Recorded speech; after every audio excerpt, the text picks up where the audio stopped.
it's been honestly forever. I've had quite a few videos I was gonna release, more arcade one-up stuff, especially the monitor upgrade that I was talking about from Toulouse, and I've completed it and a few other things, but that hard drive died on me.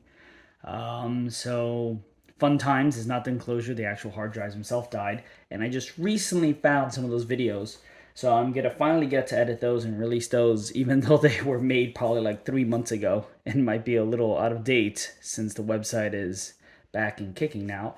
But I did get something in the mail earlier today that I've been keeping busy with, and that is one of these. And if you're new to the channel, I generally made this to do tutorials on how to modify arcades and other devices and stuff like that. But I also did mention that whenever I get something cool like this little PlayDate, I guess handheld console, I absolutely will be reviewing them or making videos on them. So this is the cover and the PlayDate, and we're gonna go through this today. So when you get the PlayDate and you unbox it, which I have already done, you pretty much get the PlayDate device itself in there. And the only other thing you get is a matching USB-A to USB charging cable. I absolutely love the fact that this is pretty much a spot-on match, at least to the buttons, which are kind of more RNG, but that's awesome. Then the case itself is pretty much just the case with its 3 magnetic posts, which will magnetically stick to 3 of these 4 screw holes back there to fit just like that. It's really sturdy. That's not going to fall out, honestly. I will say this much though. Once it does close, it does kind of have also a magnetic, I'm guessing there's magnetic beads, maybe in this right corner here, some weight there, that sticks to this metal post and it stays closed. But let's be real, as in protection, this is maybe going to protect your screen, possibly protect your buttons. You throw this in a bag, it can pop open with some resistance. Honestly, not much. It's not going to fall out of here, but the lid will open. Next, your crank can dislodge. And from what I've seen online, especially unfortunately on Reddit, a few of these have already broken. Luckily, I don't have any of the mechanical issues that a lot of people seem to be having, which is where their actual crank touches the body. You see I have that gap. I have that gap there, you can see correctly. It's not leaning on there. It works, it has great give and some nice resistance to it. But I can see if this were to pop out in a bag or whatnot, this will get scratched up, possibly even break. Plus, I really don't think you want a lot of dust and grime and dirt to get into this. So unfortunately, is this pocketable? Definitely. In a pocket, sure. A clean pocket. I would not throw this in a backpack. I probably wouldn't even throw it in a laptop bag, especially if there's lint or dust or any grime in there. It will probably beat this up. They do sell little tempered glass screen protectors, but given that this display is, I probably should look online, but I know it's not an e-ink display, but it is a mono type of reflective, I don't know if it's a TFT display, but it is fantastic. It is really sharp. It absolutely looks gorgeous. Think of a Game Boy and what you wish a Game Boy was. You absolutely need a light source to see this. Hence why, if there's some harsh shadows here, sorry, I had to introduce another lamp over here to kind of light this up.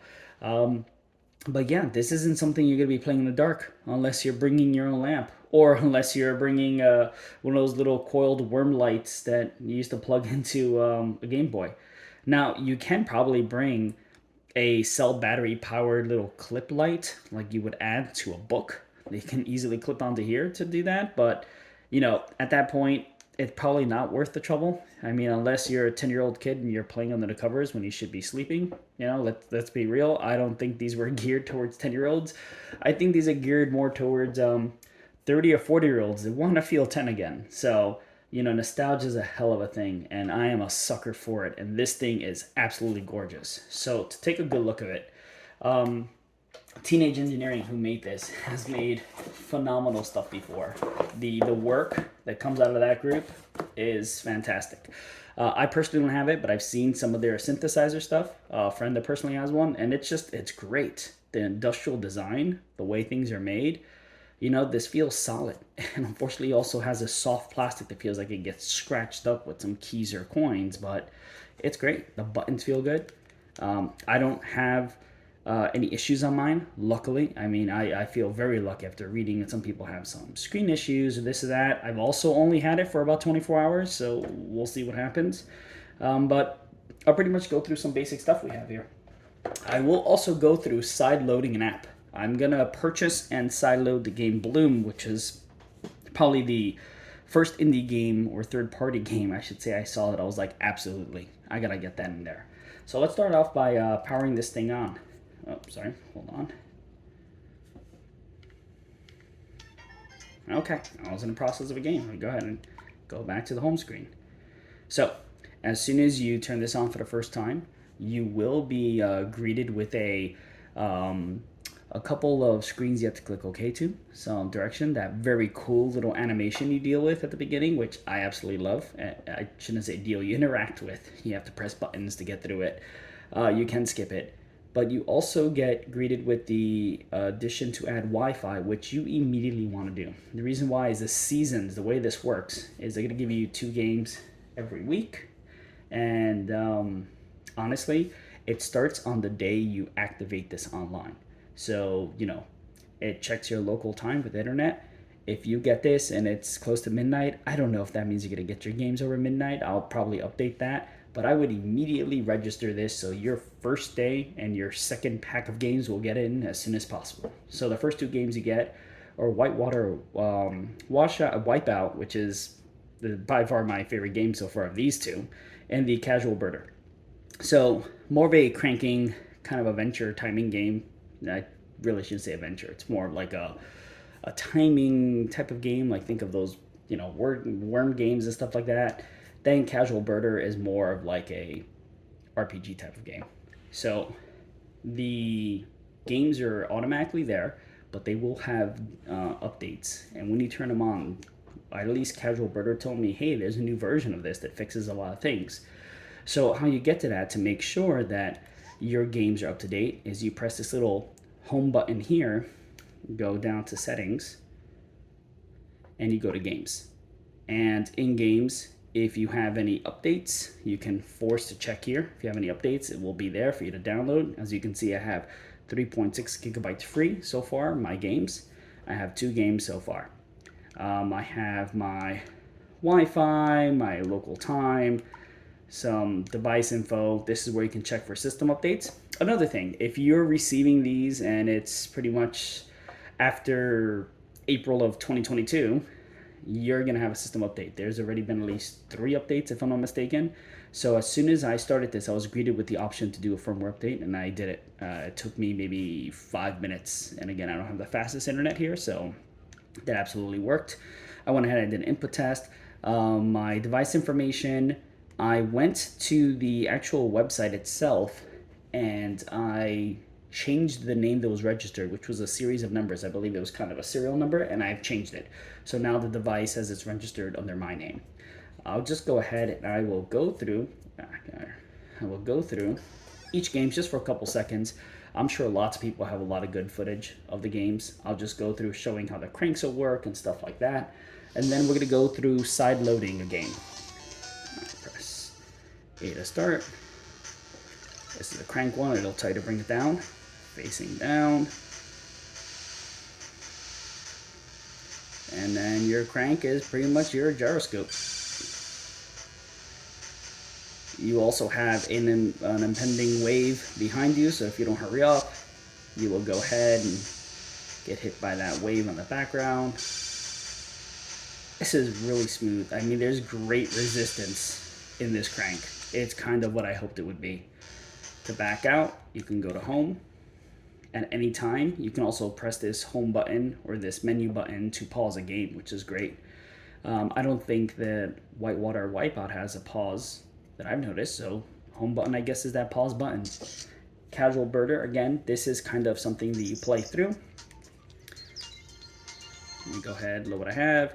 So you'll walk through, you can interact with people, and I'm not gonna lie, text like this, perfectly readable, good size, but this screen is tiny. And when you get to certain text, and now mind you, I have no problem with my vision, but it is not the vision of a 12-year-old. I will say, I actually thought the text felt really tiny, you know? So let's go here. I'll press the button that activates the camera for me to take a picture. Oh, and go around, sorry. Cut screen. I mean, this is a cutscene. So I unfortunately came across a cutscene. I'll just go ahead and I'll stop here, quite honestly. I'd rather not play these. I really think you guys should experience them when you get it. It's pretty much the best part about this. You get these little games that are pretty cool. I mean, these are borderline high quality indie games for this setup. You know, I think there's gonna be some interesting ones. But of course, there are third party sites where you can find others that are free or paid for, and I'll go over how to add those in now. I did want to show one other thing here. There is volume controls up here, left and right. You have the option to take a screenshot. Let's just go ahead and do that. Take a screenshot there. We'll go ahead and we'll see that when you connect that to the computer. Now to put your device to sleep at any time, you go ahead and you press the top button and it will put it to sleep. You press it twice to wake it up. Okay, to turn off the device, you hold the power button down for about 5 seconds. And then it turns back on. Let me go ahead and put this back on the very cool case. And I'm going to do some side comparisons to other handheld devices that you may have, especially if you collect any retro handheld devices. And then I'll go ahead and I'll cover the side loading games. All right, I'm back on my computer. Hopefully my mic is working well. It's giving me some problems with some echo. And I'm going to sideload my very first game to the PlayDate. The game I decided to purchase is Bloom. This is a game that I remember hearing about pretty much as soon as they started announcing games for the PlayDate. I don't know enough about the creator to figure out why this wasn't part of the season, because this game looks freaking awesome. But I'm just going to go ahead and purchase it on this site. Let me go ahead and expand this, and then we'll see what the process is of sideloading. I have the actual PlayDate page logged in, and definitely try this. Alright, so I'm going to go through the process of actually purchasing this, and then I'll go ahead and I'll go to the PlayDate website and sideload it, and then I'll go back and record the actual PlayDate downloading to see how that looks. Alright, here I go, and I went ahead and I purchased Bloom, and I'm just now in itch.io checking out a couple other games here, and I'll see if we make a purchase another game or download a free game to also sideload as well. I'm not sure if there are any other sites that I could recommend to find games for now, short of things I've seen mentioned on Reddit, but a lot of people seem to be adding their things here, and I would definitely trust this site to purchase games.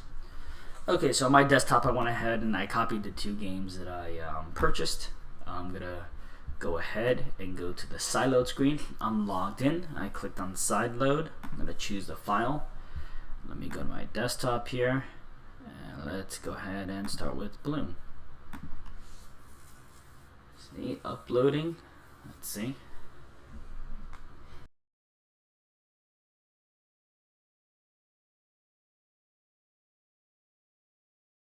Okay, it says I went ahead and uploaded that. Let me go ahead and choose the other game I purchased, which was Shift. Yeah, that was much quicker. Now, Shift itself was about 1 MB, where Bloom was, if I'm not mistaken, like 50 MB.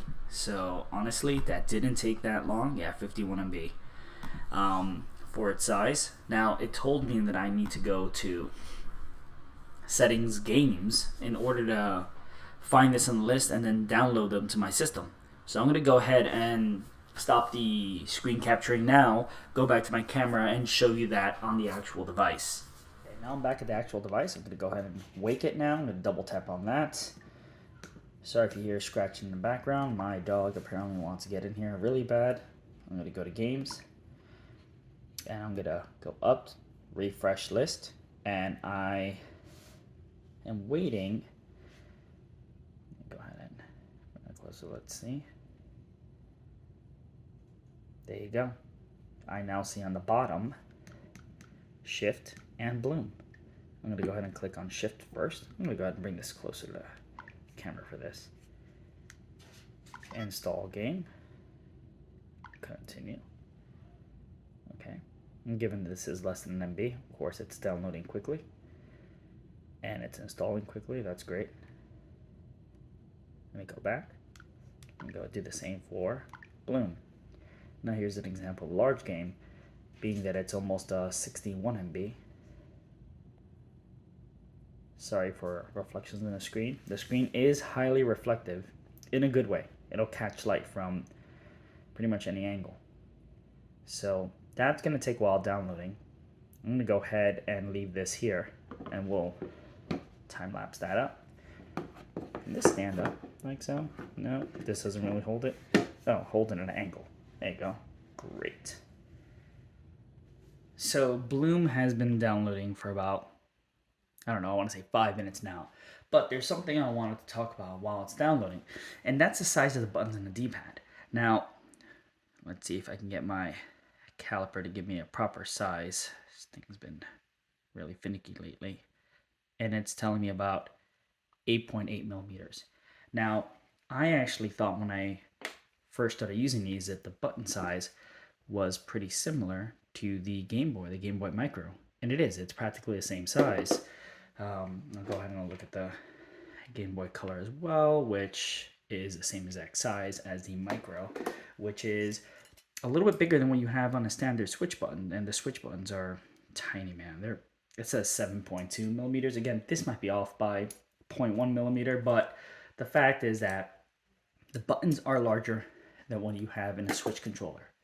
And the buttons are practically the same size as a Game Boy Micro, Game Boy Advance, and the D-pad seems to be about the same size too, which despite how small this device is fantastic. I mean, this feels great.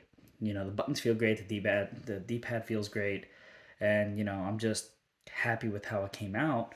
Now, I do have to talk about a few things, one being the price. Is it worth the price? Well, quite honestly, this is a proprietary device. This is something that you really can't compare to other things. Yeah, you can compare it to, let's say, a DS or something, which quite honestly, this is about the price of a 2DS XL, which is going to be a bigger bang for your buck. But this is kind of more of a collectible little item. And what I mean by that is it's not really meant to be sold to the masses. I really hope it does. I really hope they make a second version of this, or at least continue with the seasons and the games.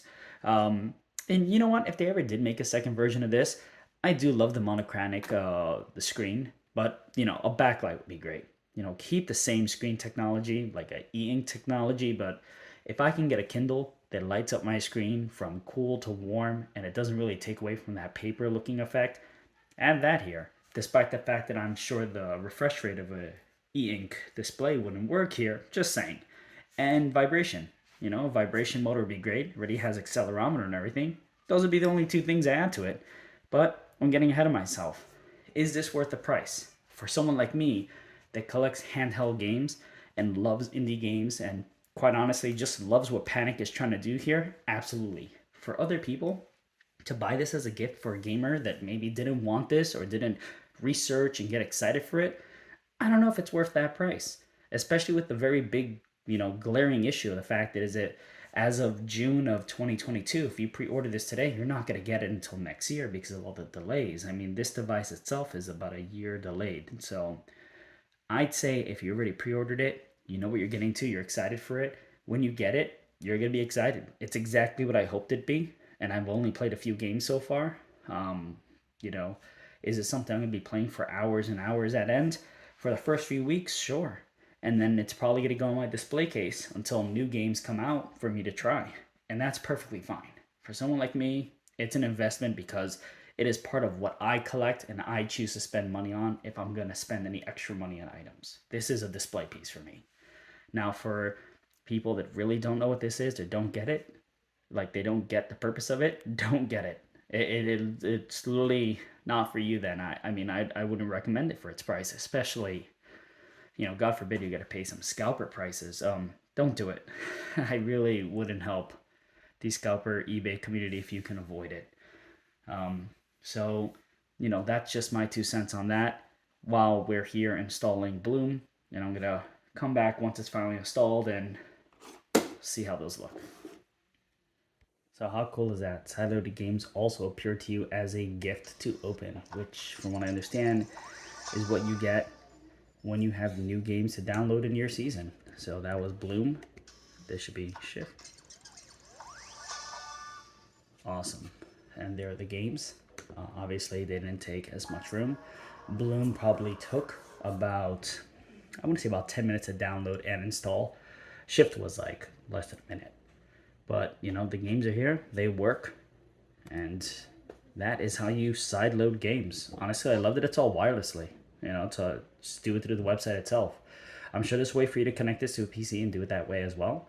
That's something I will test another time, especially since it does have screen recording, so I will test that in the future. Okay, so for the size comparisons, let's go ahead and let's take this out of its case for now. Go ahead and take that out. And I will put this crank away. And I'll go ahead and I'll put that there. And I guess we'll start in order here. First, let's start off with something that's definitely much larger than it is. And that is the original Game Boy. So this is the original Game Boy, which is, if we put them side by side, a line to the top, significantly larger. Then we'll go ahead and I'll put the Game Boy Pocket lined up on top. Then we'll just go ahead and replace out this Game Boy with a Game Boy Color, which, by the way, this is what PlayDate needs to release. This is what I remember. This is a childhood lighting up device that everyone needs. Maybe there's a conversion, get that into USB-C. That'd be fun. Then now we'll go ahead and we'll move that aside. Then we'll start bringing in the next generation of things. We have the Game Boy Advance, which I will place sideways. Then we have the SP model here, which closed, honestly, not that much bigger, you know? Obviously, the thickness is the problem, but gives you an idea. About half of that there.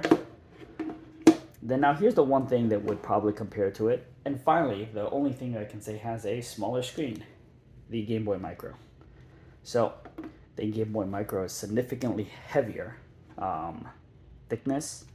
It's almost about double the thickness there. The screen's actually smaller. The other thing that I wanted to mention is the speaker on this thing is actually pretty loud. Nothing loud that you can play, you know, outdoors in a loud crowd or maybe in a super crowded bus.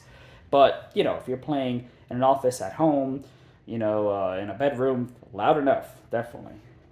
Then the last thing I'll bring out here will be a 2DS XL. This is something people might have. Obviously a much newer model than all this retro stuff here. And, you know, any excuse to bring out all my retro handhelds. I'm sorry, guys, I'm going to go for it. So I'll go ahead and I'll show you two things that you probably do have at home that you can compare this to. It's the 2DXL and a Switch controller. Let's give you a size comparison of that. That's aligned on top. Again, even thinner than a Switch controller. This thing is thin. And the last thing, which I honestly will say is probably the closest thing I can use as size reference, is a original Game Boy game in its case. Obviously smaller, but the thickness, this is, you know, the PlayDate's probably just a little bit thinner. You know what, let me see if it's the same thickness as a Game Boy cartridge. Oh yeah, that's almost dead on. That's like about a millimeter off. I wonder if that's the size they're going for. So, fun times, just give an idea. I mean, my hands are not the smallest things, but, you know, I can see the cramping of being able to hold this and crank. Like when I play the Whitewater Wipeout, you know, I have a tendency of kind of holding this, and I'm holding it what I feel is a little too roughly. I'm kind of getting really into the game and squeezing the hell out of this. So I kind of force myself to hold it like this, you know, and then I'm just cranking away. So I'm just going to add an extra piece here to this video. Battery. Now that I've had this for 2 days, I can definitely say I've put at least 8 hours of playtime into this, and I did well, I'll say I probably brought it down to like 2%. When I plugged in, I think it's at like 3%, something like that. So the 8 hours of playtime, absolutely. And like I said, I got over 8 hours, but that's because I did leave a game like Bloom on. I just closed the case, but I actually didn't press the button to put the device to sleep. So it was pretty much running minimally, but I realized that the game was still on because I heard the music. So definitely 8 hours, which is kind of what I expect for something like this. I mean, they mentioned 8 hours. You'd expect it without the backlight. The good thing is charging. Charging USB C to USB A just directly from my PC tower when my computer is on, it charges. I want to say it charged in like an hour and a half, less than 2 hours, from like 3% to what we're at now, which is 93%. So charging is pretty quick coming out of USB. It's not a Thunderbolt or anything like that, it's just regular USB A. And another thing that I know, I mentioned the size of the buttons and everything, and they're a lot like the size of a Game Boy. I really like the clickiness of these buttons. The A and B are really clicky. My D-pad's pretty good. The reason why I say that is I feel like the direction up is a little different. I guess a little more clicky than the others. Something that doesn't really matter. But A and B are solid. So is the menu button. And the crank has just enough resistance. Like, there is resistance there. It feels great. It feels like you're winding something up, which is what you want to feel. And I put way too much time in, what is it called? Whitewater. Yeah, Whitewater Wipeout. Yeah, that a good probably let's be real, probably like 4 of my hours are definitely in this game. And then a lot more in Bloom and Casual Birder. Fun games. And mind you, just the first 2 games. So really impressed with the battery life on this. Everyone hoped it would be 8 hours plus, and it is. You know, what else can I say? And if you back these guys up and you've gotten emails from them, you'll know that they actually had a major delay because of batteries. They had an issue with the batteries that they had when they were making these in Malaysia. I'm not sure the batteries came out of China or whatnot, but the batteries were having issues, and they had to completely use another provider for batteries. And during the pandemic, man, it's something to hold production up. So good for them for figuring it out. All right, so this little thing is pretty awesome. Again, just probably what, maybe 5 hours of actual gaming on it so far. I mean, honestly, I spent a lot of today playing this, probably more than I should have. And I probably should be better at these games by now. But again, I'm just really excited with being able to sideload games so easily. I love that there's a pretty decent community out there growing for such a kind of a niche device. And I actually really impressed with it. If you ever pre-ordered and it's on its way, it's worth the wait. At least that's my personal opinion. I love little devices like this. I myself also have the Analog Pocket pre-ordered, which makes much more sense since I actually do have a pretty big retro library of Game Boy games, Game Boy Advance games, Game Gear games. But to be able to pop something like this into my laptop bag or pocket to pull out at work in the office to kill some time, that's exactly what I wanted it to be. I tried the headphones on it, works great, and the accelerometer works great, everything's great. I just wanted to say thanks for watching this. As a review, it's more of a going through how it works, how to sideload a game. There's dozens of really good reviews out there. The channel itself is probably going to jump all over the place. If this is the type of stuff you guys like, feel free to comment. Let me know if you're new to the channel. I'll definitely be making another video of these. I may even attempt to make one of these games. I haven't really made a game in quite some time, but the system, the SDK looks really user-friendly. I might play around with that. I also have to release my Arcade 1-Up monitor upgrade video, and I will also have links to various things, Amazon affiliate links, which would help me out, help the channel out. Of course, as everyone will always say, the number one way to help a channel out is by liking and subscribing. And that's just solely so the YouTube's algorithm can put me on someone's page and help other people find these videos. But if you were looking at a PlayDate review, hopefully this video gave you some information you probably haven't seen yet. If anything, feel free to comment and I'll get back to answering those comments. Sorry I've been at MIA for a while, but I have a lot of things coming out now. Have a good one, guys.